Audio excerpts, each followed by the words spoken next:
Federal judge overseeing the NOPD's federal consent decree says she can see an end in sight. Chris Welty has the details on the status of the NOPD's reforms. Although the federal judge acknowledges that she sees NOPD and all parties involved making progress, she believes that there is still work to do. This was Superintendent Ann Kirkpatrick's first NOPD consent decree hearing since becoming superintendent.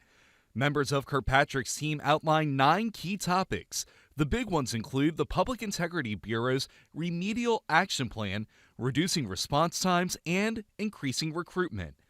The PIB told the judge they are fine-tuning a 95-point action plan. The PIB will also outsource high-profile investigations to eliminate a conflict of interest. When it comes to response times, NOPD says it's utilizing more reserve officers and civilians, primarily in the New Orleans East District, which is the department's largest area. According to NOPD, in 2023, almost 3,000 people applied to the department. They hired 105 officers. NOPD says more than 100 civilians also joined the department. The next status hearing is set for next month, March 21st at 10 a.m. Reporting at Federal Court, Chris Welty, Fox 8 Local First.